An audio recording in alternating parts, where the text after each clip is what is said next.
Vous allez découvrir l'œuvre de mon père. Peinture, dessin, sculpture ont toujours partagé sa vie, mais cela fait quelques mois seulement qu'il a troqué son statut d'instit contre celui d'artiste. Je m'adresse à vous aujourd'hui, car au printemps 2023, il va réaliser une exposition au domaine national de Saint-Cloud. Pas mal pour un jeune artiste.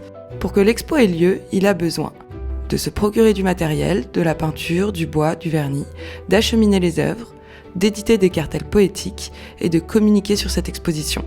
C'est pour cela qu'il a besoin de vous, de votre générosité, de votre soutien et de vos sourires. Je lui laisse la parole pour que vous compreniez mieux. D'autant que je me souvienne, j'ai toujours dessiné, donc enfant, adolescent, puis ensuite, dans le cadre de mon métier, enseignant en milieu hospitalier, l'aspect créatif était au cœur de mon travail, puisqu'il fallait trouver pour chaque enfant qui avait des difficultés spécifiques une manière pour le faire avancer, évoluer. Dans le cadre des ateliers au domaine de Saint-Cloud, avec les élèves, j'ai rencontré Angèle, photographe, qui a initié mes élèves à la photographie pendant plusieurs années. Et c'est avec elle que nous proposons une exposition adaptée au lieu. Nous proposons une dizaine d'œuvres différentes dans lesquelles ce travail mêlé prend toute son importance. Cette exposition est conçue comme une promenade dans le petit parc du domaine de Saint-Cloud.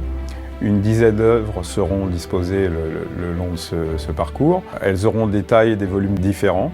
Un herbier allégorique sera disposé autour des bassins des Goulottes. Des poèmes de Daniel Cor et Bernard Fournier serviront de cartel pour ces différentes illustrations. L'œuvre la plus volumineuse, L'éventail des routes, sera constituée d'un ensemble de 180 panneaux de bois assemblés, autour desquels on pourra tourner, à l'intérieur desquels on pourra entrer. Tout autour, entre les chemins, seront disposées 8 photos d'Angèle, illustrant aussi le cheminement et les arbres. Une dernière chose, parce que l'art et la création font du bien et que l'on en a plus que jamais besoin, en échange de votre générosité, vous disposerez d'une œuvre d'art unique, gravure sur papier ou sur toile, ou bien vous pourrez participer à un atelier de gravure de 3 heures avec mon père. Alors, à vos clics et un grand merci!